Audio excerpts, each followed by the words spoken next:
The Ideal of Human Unity, a Postscript chapter. At the time when this book was being brought to its close, the first attempt at the foundation of some initial, hesitating beginning of the New World Order, which both governments and peoples had begun to envisage as a permanent necessity, if there was to be any order in the world at all, was under debate and consideration, but had not yet been given a concrete and practical form.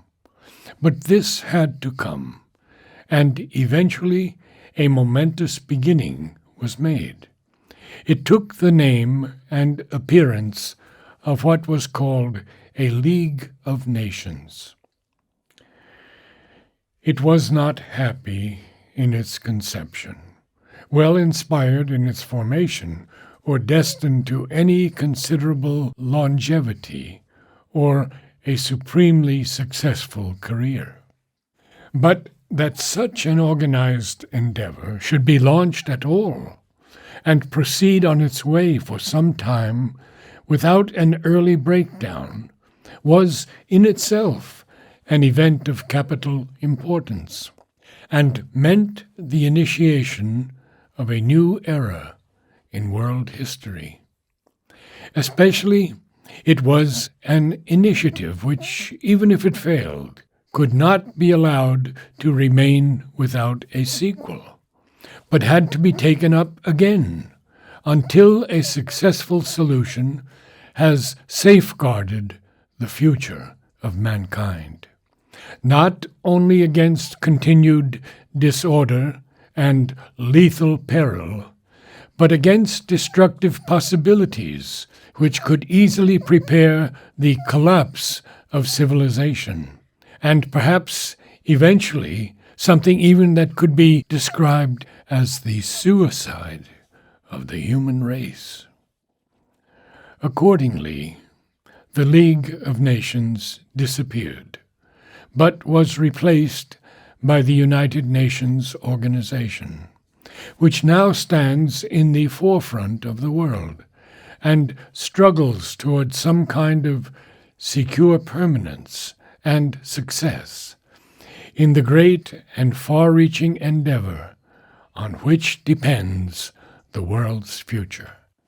This is the capital event, the crucial and decisive outcome of the worldwide tendencies which nature has set in motion for her destined purpose. In spite of the constant shortcomings of human effort and its stumbling mentality, in spite of adverse delay, for a time, the success of this great adventure, it is in this event that lies the determination of what must be. All the catastrophes that have attended this course of events and seem to arise of purpose in order to prevent the working out of her intention have not prevented, and even further catastrophes will not prevent,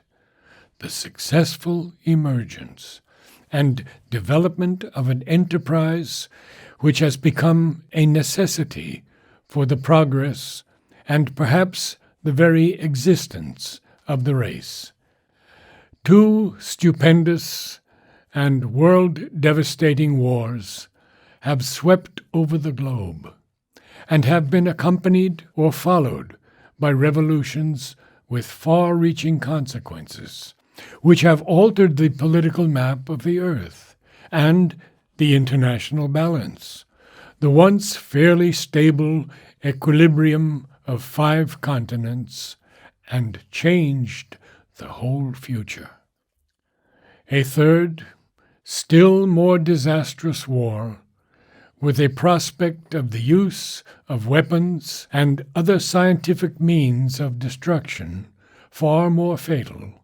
and of wider reach than any ever yet invented, weapons whose far-spread use might bring down civilization with a crash, and whose effects might tend towards something like extermination on a large scale, looms in prospect. The constant apprehension of it weighs upon the mind of the nations and stimulates them towards further preparations for war, and creates an atmosphere of prolonged antagonism, if not yet of conflict, extending to what is called Cold War, even in times of peace. But the two wars that have come and gone have not prevented the formation of the first and second considerable efforts towards the beginning of an attempt at union and the practical formation of a concrete body, an organized instrument with that object. Rather, they have caused and hastened this new creation. The League of Nations came into being as a direct consequence of the First War, the UNO similarly as a consequence of the Second Worldwide Conflict. If the Third War, which is regarded by many, if not by most, as inevitable, does come, it is likely to precipitate as inevitably a further step, and perhaps the final outcome of this great world endeavor. Nature uses such means, apparently opposed and dangerous to her intended purpose, to bring about the fruition of that purpose, as in the practice of the spiritual science and art of yoga, one has to raise up the psychological possibilities which are there in the nature and stand in the way of its spiritual perfection and fulfillment, so as to eliminate them, even, it may be, the sleeping possibilities which might arise in future, to break the work that has been done. So, too, nature acts with the world forces that meet her on her way, not only calling up those which will assist her, but raising too, so as to finish with them, those that she knows to be the normal or even the unavoidable obstacles which cannot but start up to impede her secret will. This one has often seen in the history of mankind. One sees it exampled today with an enormous force commensurable with the magnitude of the thing that has to be done. But always these resistances turn out to have assisted by the great resistance much more than they have impeded the intention of the great creatrix and her mover. We may then look with a legitimate optimism on what has been hitherto achieved and on the prospects of further achievement in the future. This optimism need not and should not blind us to undesirable features, perilous tendencies, and the possibilities of serious interruptions in the work, and even disorders in the human world that might possibly subvert the work done. As regards the actual conditions of the moment, it may even be admitted that most men nowadays look with dissatisfaction on the defects of the United Nations organization and its blunders and the malignancies that endanger its existence, and many feel a growing pessimism and regard with doubt the possibility of its final success. This pessimism, it is unnecessary and unwise to share, for such a psychology tends to bring about or to make possible the results which it predicts, but which need not at all ensue. At the same time, we must not ignore the danger. The leaders of the nations, who have the will to succeed, and who will be held responsible by posterity for any avoidable failure, must be on guard against unwise policies or fatal errors. The deficiencies that exist in the organization or its constitution have to be quickly remedied or slowly and cautiously eliminated. If there are obstinate oppositions to necessary change, they have somehow to be overcome or circumvented without breaking the institution. Progress towards its perfection, even if it cannot be easily or swiftly made, must yet be undertaken, and the frustration of the world's hope prevented at any cost. There is no other way for mankind than this, unless indeed a greater way is laid open to it by the power that guides through some delivering turn or change in human will or human nature, or some sudden evolutionary progress, a not easily foreseeable leap, saltus, which will make another and greater solution of our human destiny feasible. In the first idea and form of a beginning of world union, which took the shape of the League of Nations, although there were errors in the structure, such as the insistence on unanimity, which tended to sterilize, to limit, or to obstruct the practical action and effectuality of the League. The main defect was inherent in its conception and in its general build, and that again arose naturally and as a direct consequence from the condition of the world at that time. The League of Nations was, in fact, an oligarchy of big powers, each drawing behind it a retinue of small states, and using the general body, so far as possible,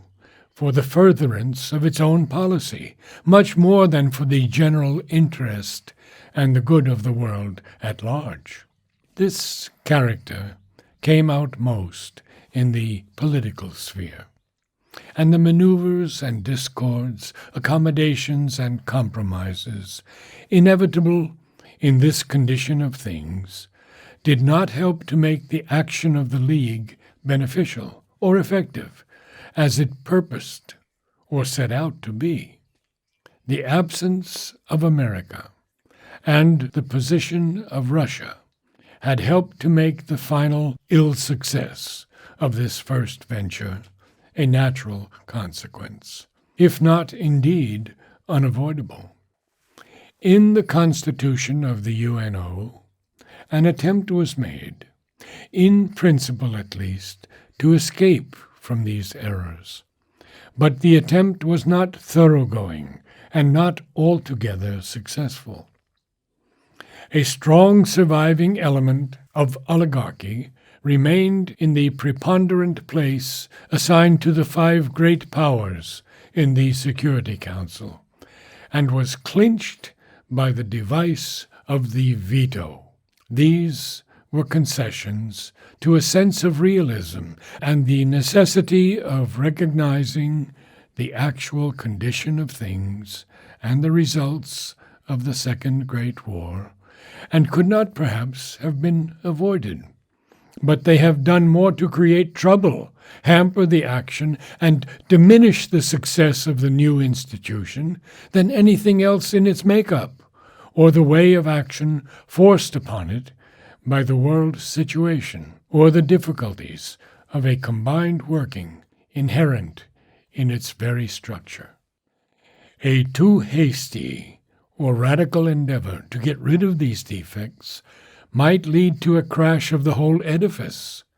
and leave them unmodified prolongs a malaise, an absence of harmony and smooth working, and a consequent discredit, and a sense of limited and abortive action, cause of the widespread feeling of futility and regard of doubt the world at large has begun to cast on this great and necessary institution, which was founded with such high hopes, and without which world conditions would be infinitely worse and more dangerous, even perhaps irremediable. A third attempt, the substitution of a differently constituted body, could only come if this institution collapsed as the result of a new catastrophe. If certain dubious portents fulfill their menace, it might emerge into being and might even this time be more successful because of an increased and a more general determination not to allow such a calamity to occur again. But it would be after a third cataclysmal struggle, which might shake to its foundations the international structure, now holding together after two upheavals with so much difficulty and unease. Yet, even in such a contingency, the intention in the working of nature is likely to overcome the obstacles she has herself raised up, and they may be got rid of once and for all. But for that, it will be necessary to build, eventually at least, a true world state without exclusions and on a principle of equality into which considerations of size and strength will not enter. These may be left to exercise whatever influence is natural to them in a well-ordered harmony of the world's peoples, safeguarded by the law of a new international order. A sure justice, a fundamental equality, and combination of rights and interests must be the law of this world state and the basis of its entire edifice. The real danger at the present second stage of the progress towards unity lies not in any faults, however serious, in the building of the United Nations Assembly, but in the division of the peoples in two camps, which tend to be natural opponents and might at any moment become declared enemies, irreconcilable, and even in their common existence, incompatible. This is because the so-called communism of Bolshevist Russia came to birth as the result not of a rapid evolution, but of an unprecedentedly fierce and prolonged revolution, sanguinary in the extreme, and created an autocratic and intolerant state system founded upon a war of classes in which all others, except the proletariat, were crushed out of existence, liquidated upon a dictatorship of the proletariat, or rather of a narrow but all-powerful party system acting in its name, a police state, and a mortal struggle with the outside world. The fierceness of this struggle generated in the minds of the organizers of the new state a fixed idea of the necessity not only of survival, but of continued struggle and the spread of its domination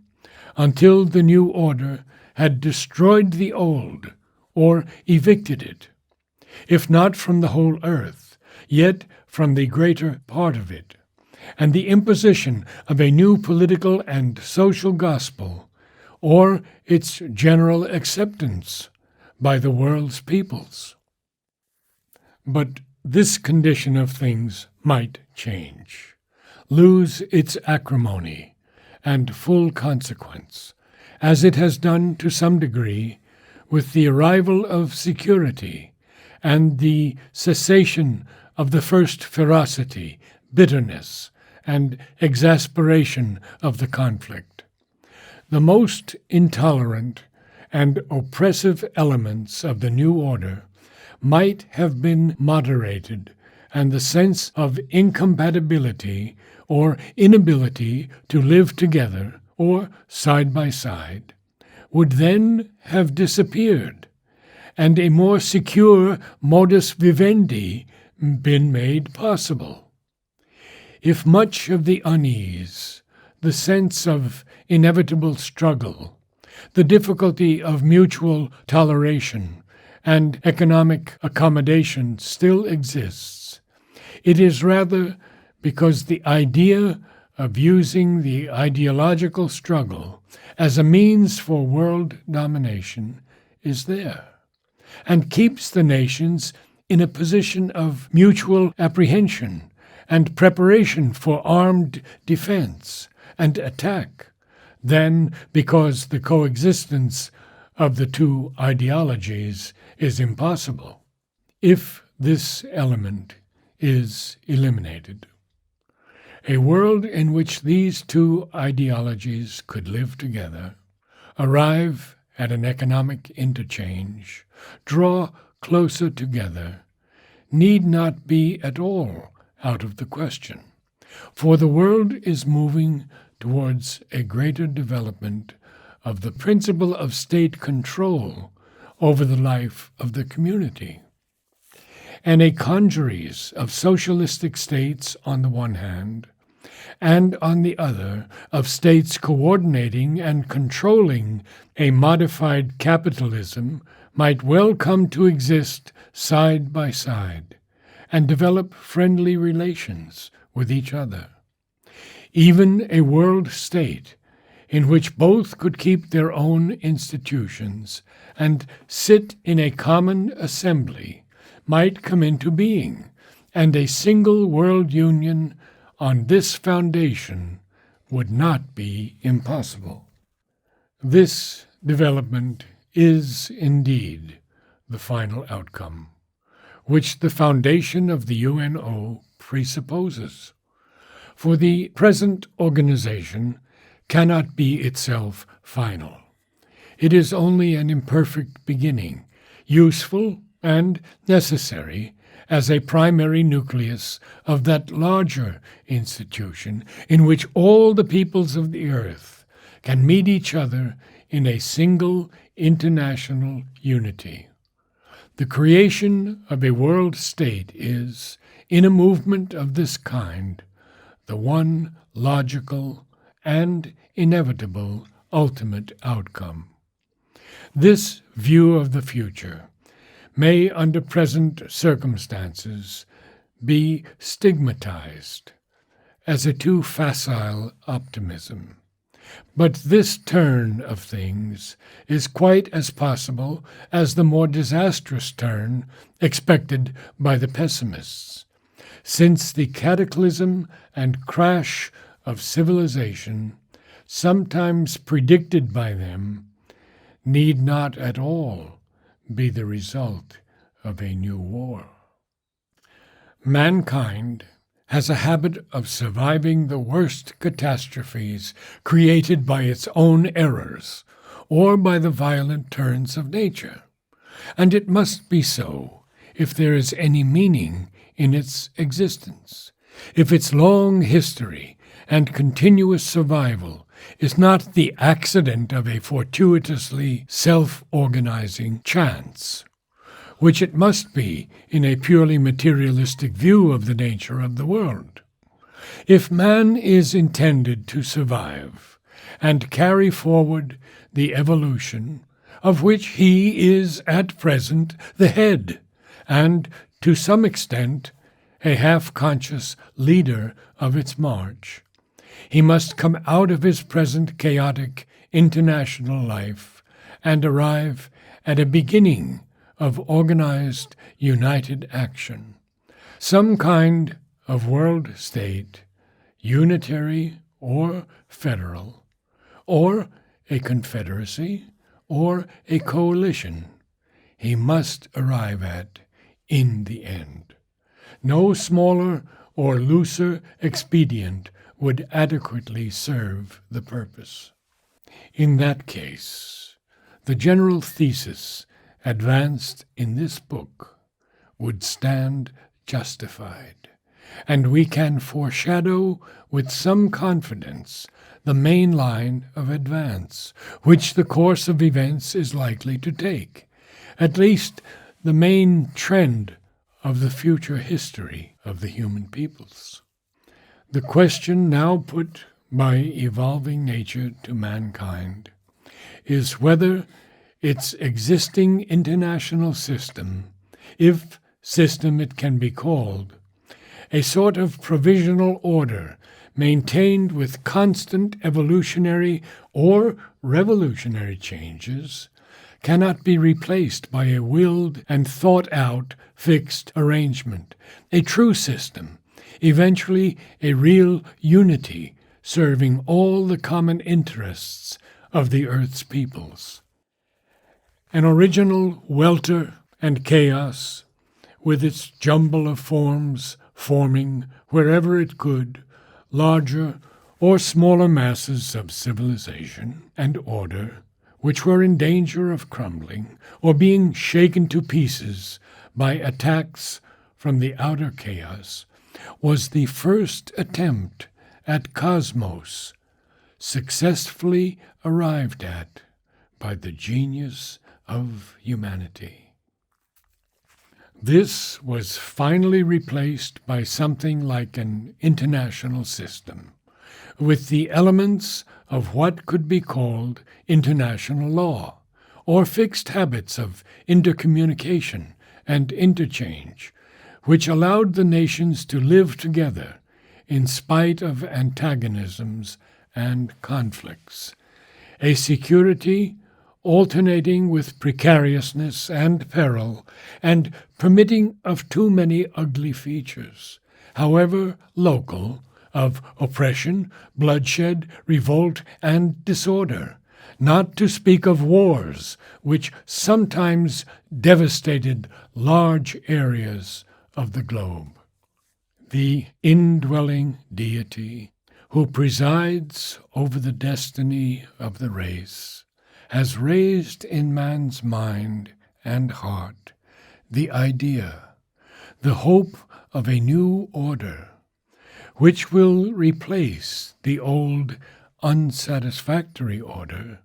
and substitute for it conditions of the world's life which will, in the end, have a reasonable chance of establishing permanent peace and well-being. This would, for the first time, turn into an assured fact the ideal of human unity, which, cherished by a few, seemed for so long a noble chimera. Then might be created a firm ground of peace and harmony,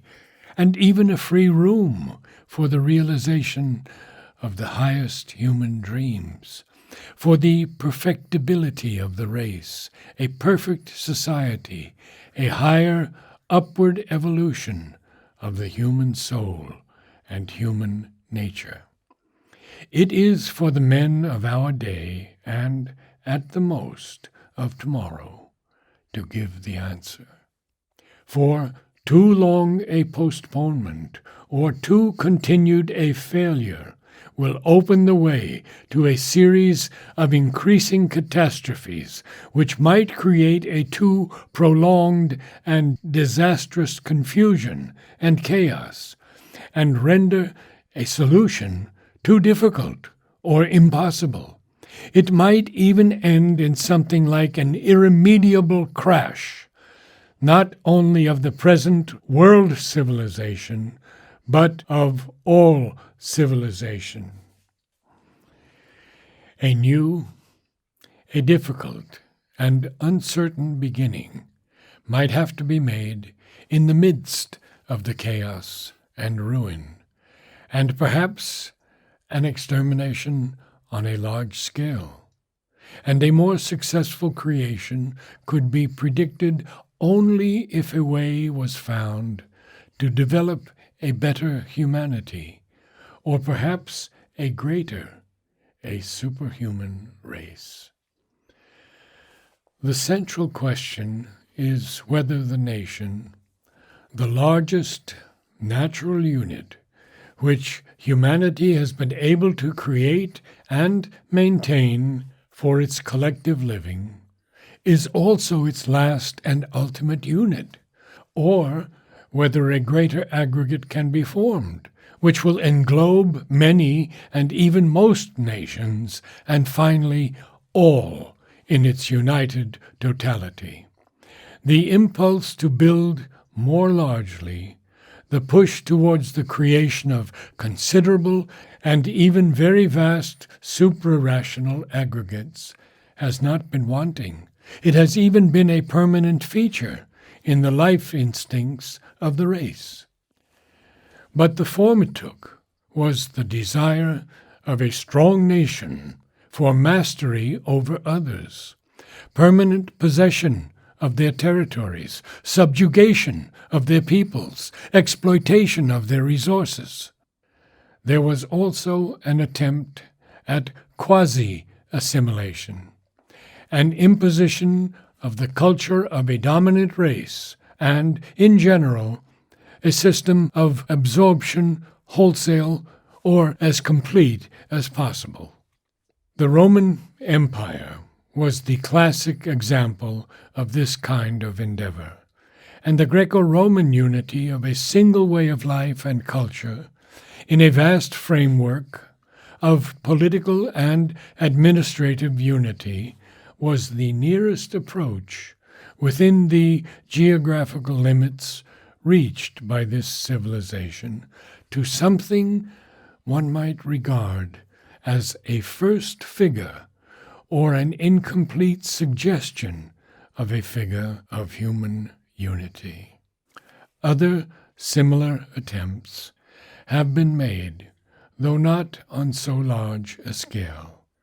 and with a less consummate ability throughout the course of history, but nothing has endured for more than a small number of centuries. The method used was fundamentally unsound,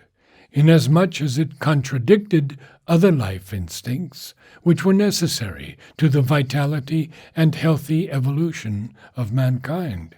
and the denial of which must end in some kind of stagnation and arrested progress.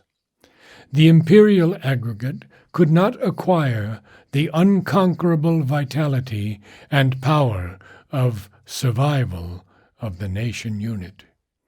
The only enduring empire units have been, in reality, large nation units, which took that name, like Germany and China,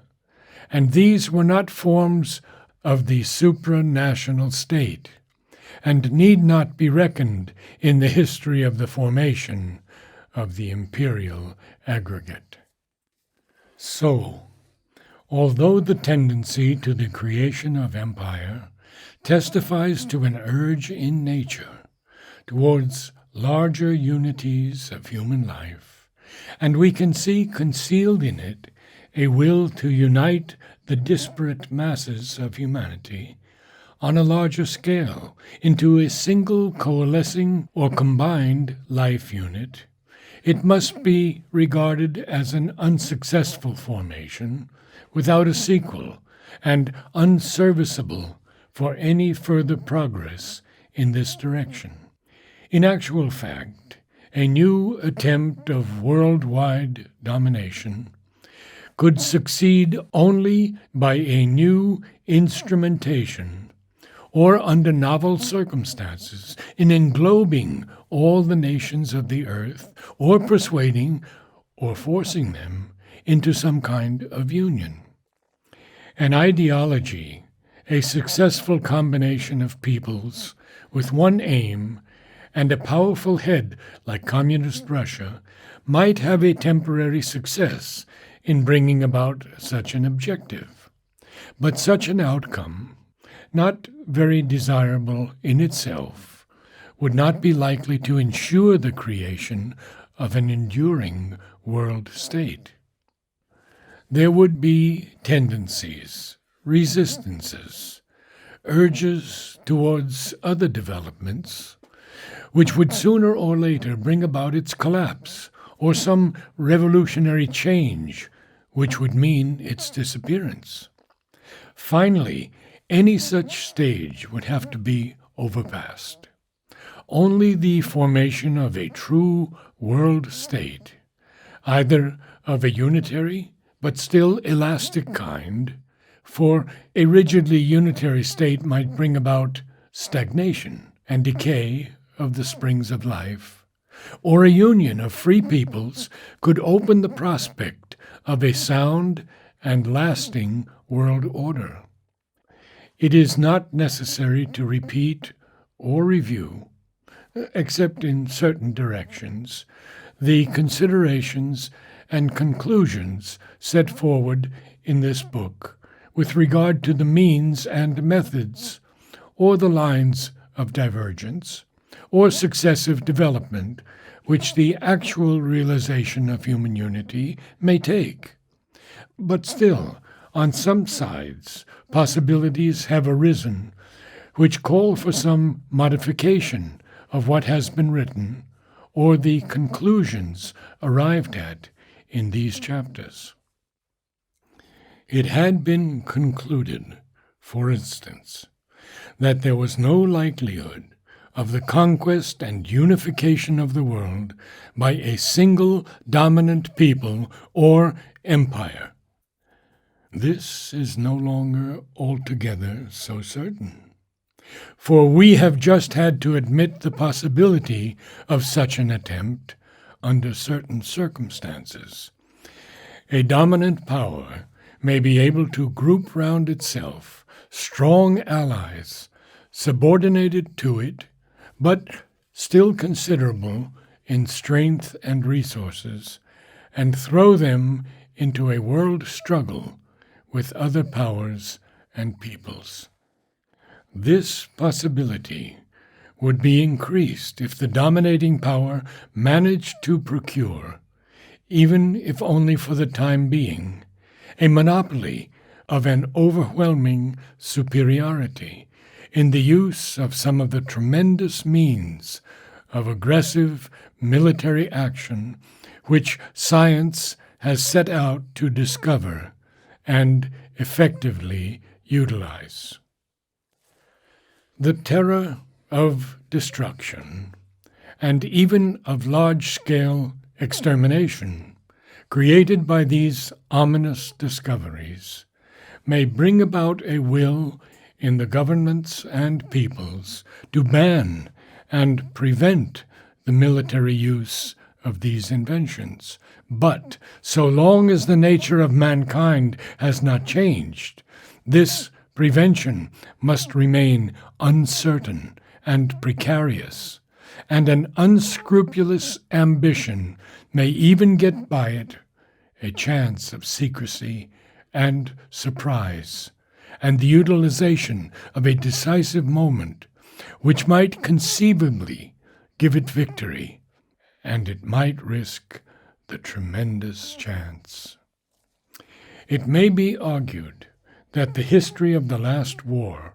runs counter to this possibility, for in conditions not quite realizing but approximating to such a combination of circumstances, the aggressive powers failed in their attempt and underwent the disastrous consequences of a terrible defeat. But after all, they came for a time within a hair's breadth of success, and there might not be the same good fortune for the world in some later and more sagaciously conducted and organized adventure. At least the possibility has to be noted and guarded against by those who have the power of prevention and the welfare of the race in their charge. One of the possibilities suggested at the time was the growth of continental agglomerates, a united Europe, some kind of a combine of the peoples of the American continent under the leadership of the United States, even possibly in the resurgence of Asia and its drive towards independence from the dominance of the European peoples, a drawing together for self-defensive combination of the nations of this continent. Such an eventuality of large continental combinations might even be a stage in the final formation of a world union. This possibility has tended to take shape to a certain extent with a celerity that could not then be anticipated. In the two American continents, it has actually assumed a predominating and practical form, though not in its totality. The idea of a United States of Europe has also actually taken shape and is assuming a formal existence, but is not yet able to develop into a completed and fully realized possibility because of the antagonism based on conflicting ideologies, which cuts off from each other Russia and her satellites behind their Iron Curtain and Western Europe. This separation has gone so far that it is difficult to envisage its cessation at any foreseeable time in a predictable future. Under other circumstances, a tendency towards such combinations might have created the apprehension of huge continental clashes, such as the collision, at one time imagined as possible, between a resurgent Asia and the Occident. The acceptance by Europe and America of the Asiatic resurgence, and the eventual total liberation of the Oriental peoples, as also the downfall of Japan, which figured at one time and indeed actually presented itself to the world as the liberator and leader of a free Asia against the domination of the West, have removed this dangerous possibility. Here again, as elsewhere, the actual danger presents itself rather as a clash between two opposing ideologies, one led by Russia and Red China, and trying to impose the communistic extreme partly by military and partly by forceful political means on a reluctant or at least an infected but not altogether willing Asia and Europe. And on the other side, a combination of peoples, partly capitalist, partly moderate socialist, who still cling with some attachment to the idea of liberty, to freedom of thought, and some remnant of the free life of the individual. In America, there seems to be a push, especially in the Latin peoples, towards a rather intolerant completeness of the Americanization of the whole continent and the adjacent islands, a sort of extended Monroe Doctrine, which might create friction with the European powers still holding possessions in the northern part of the continent. But this could only generate minor difficulties and disagreements, and not the possibility of any serious collision, a case perhaps for arbitration or arrangement by the UNO, not any more serious consequence. In Asia, a more perilous situation has arisen, standing sharply across the way to any possibility of a continental unity of the peoples of this part of the world in the emergence of communist China. This creates a gigantic bloc which could easily englobe the whole of northern Asia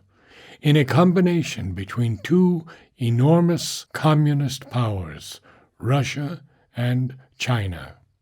and would overshadow with a threat of absorption southwestern Asia and Tibet, and might be pushed to overrun all up to the whole frontier of India, menacing her security and that of Western Asia, with the possibility of an invasion and an overrunning and subjection by penetration,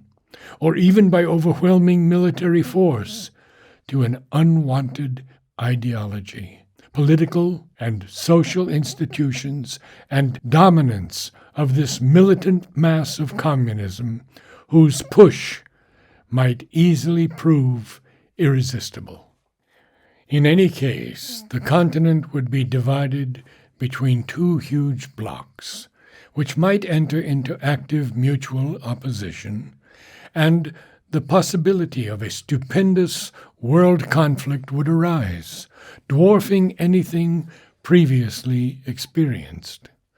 The possibility of any world union might, even without any actual outbreak of hostilities, be indefinitely postponed by the incompatibility of interests and ideologies on a scale which would render their inclusion in a single body hardly realizable. The possibility of a coming into being of 3 or 4 continental unions, which might subsequently coalesce into a single unity, would then be very remote, and, except after a world-shaking struggle, hardly feasible. At one time, it was possible to regard, as an eventual possibility, the extension of socialism to all the nations. And international unity could then have been created by its innate tendencies, which turned naturally towards an overcoming of the dividing force of the nation idea, with its separatism and its turn towards competitions and rivalries, often culminating in open strife. This could have been regarded as the natural road, and could have turned, in fact, into the eventual way towards world union. But, in the first place, socialism has, under certain stresses, proved to be by no means immune against infection by the dividing national spirit,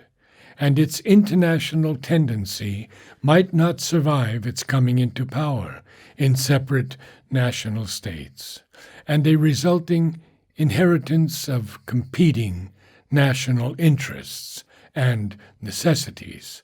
The old spirit might very well survive in the new socialist bodies. But also, there might not be, or not for a long time to come, an inevitable tide of the spread of socialism to all the peoples of the earth. Other forces might arise which would dispute what seemed at one time, and perhaps still seems, the most likely outcome of existing world tendencies, the conflict between communism and the less extreme socialistic idea, which still respects the principle of liberty, even though a restricted liberty, and the freedom of conscience, of thought, of personality of the individual. If this difference perpetuated itself, might create a serious difficulty in the formation of a world state. It would not be easy to build a constitution, a harmonized state law and practice in which any modicum of genuine freedom for the individual, or any continued existence of him, except as a cell in the working of a rigidly determined automatism of the body of the collective state, or a part of a machine, would be possible or conceivable. It is not that the principle of communism necessitates any such results, or that its system must lead to a termite civilization, or the suppression of the individual. It could well be, on the contrary, a means at once of the fulfillment of the individual and the perfect harmony of a collective being. The already developed systems which go by the name are not really communism, but constructions of an inordinately rigid state socialism. But socialism itself might well develop away from the Marxist groove and evolve less rigid modes. A cooperative socialism, for instance, without any bureaucratic rigor of a coercive administration, of a police state, might one day come into existence. But the generalization of socialism throughout the world is not under existing circumstances easily foreseeable, hardly even a predominant possibility. In spite of certain possibilities or tendencies created by recent events in the Far East, a division of the earth between the two systems, capitalistic and socialistic, seems for the present a more likely issue. In America, the attachment to individualism and the capitalistic system of society, and a strong antagonism not only to communism, but to even a moderate socialism, remains complete, and one can foresee little possibility of any abatement in its intensity. The extreme success of communism, creeping over the continents of the Old World, which we have had to envisage as a possibility, is yet, if we consider existing circumstances and the balance of opposing powers, highly improbable, and even if it occurred, such accommodation would still be necessary unless one of the two forces gained an overwhelming eventual victory over its opponent. A successful accommodation would demand the creation of a body in which all questions of possible dispute could be solved as they arose, without any breaking out of open conflict, and this would be a successor of the League of Nations and the UNO, and move in the same direction. As Russia and America, in spite of the constant opposition of policy and ideology, have avoided so far any step that would make the preservation of the UNO too difficult or impossible, this third body would be preserved by the same necessity or imperative utility of its continued existence. The same forces would work in the same direction, and a creation of an effective world union would still be possible. In the end, the mass of general needs of the race and its need of self-preservation could well be relied on to make it inevitable. There is nothing, then, in the development of events since the establishment of the United Nations Organization, in the sequel to the great initiation at San Francisco of the decisive step towards the creation of a world body, which might end in the establishment of a true world unity, that need discourage us in the expectation of an ultimate success of this great enterprise. There are dangers and difficulties. There can be an apprehension of conflicts, even of colossal conflicts that might jeopardize the future. But total failure need not be envisaged, unless we are disposed to predict the failure of the race. The thesis we have undertaken to establish of the drive of nature towards larger agglomerations and the final establishment of the largest of all and the ultimate union of the world's peoples still remains unaltered. This is evidently the line which the future of the human race demands, and which conflicts and perturbations, however immense, may delay, even as they may modify greatly the forms it now promises to take, but are not likely to prevent. For a general destruction would be the only alternative destiny of mankind. But such a destruction, whatever the catastrophic possibilities, balancing the almost certain beneficial results, hardly limitable in their extent, of the recent discoveries and inventions of science, has every chance of being as chimerical as an early expectation of final peace and felicity, or a perfected society of the human peoples. We may rely, if on nothing else, on the evolutionary urge, and, if on no other greater hidden power, on the manifest working and drift or intention in the world energy we call nature, to carry mankind at least as far as the necessary next step to be taken, a self-preserving next step. For the necessity is there. At least some general recognition of it has been achieved, and of the thing to which it must eventually lead, the idea has been born, and the body of it is already calling for its creation. We have indicated in this book the conditions, possibilities, forms which this new creation may take, and those which seem to be most desirable, without dogmatizing or giving prominence to personal opinion. An impartial consideration of the forces that work and the results that are likely to ensue was the object of this study.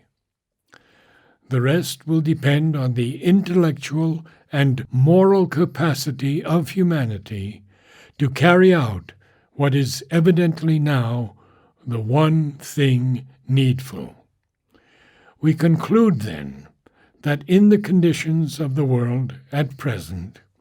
even taking into consideration its most disparaging features and dangerous possibilities,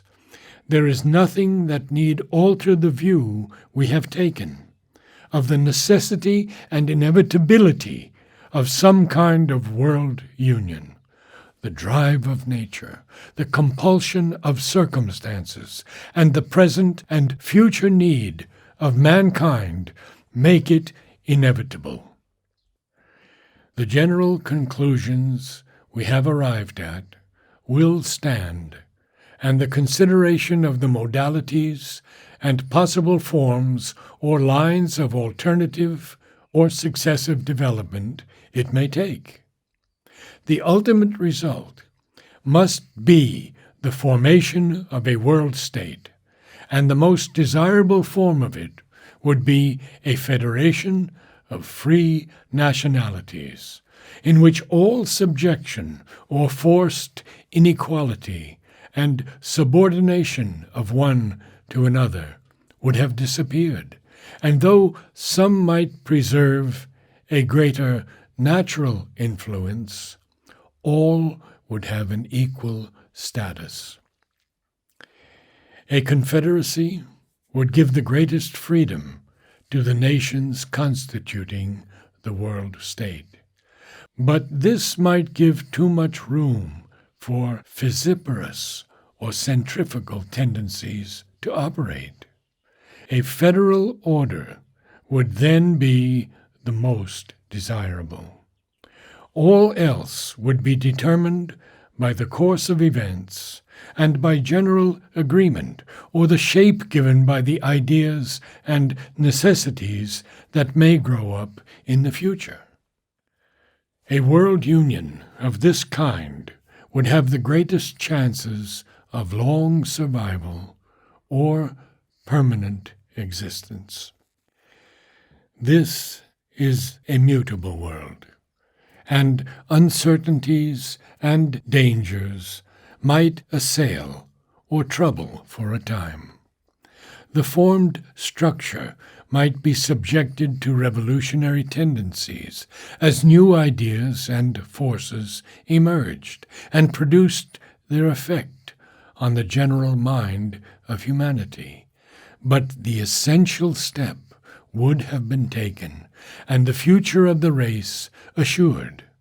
or at least the present era overpassed, in which it is threatened and disturbed by unsolved needs and difficulties, precarious conditions, immense upheavals, huge and sanguinary worldwide conflicts, and the threat of others to come. The ideal of human unity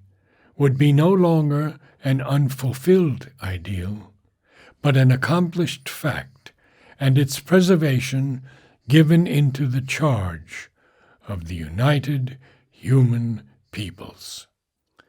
Its future destiny would lie on the knees of the gods. And if the gods have a use for the continued existence of the race, may be left to lie there safe.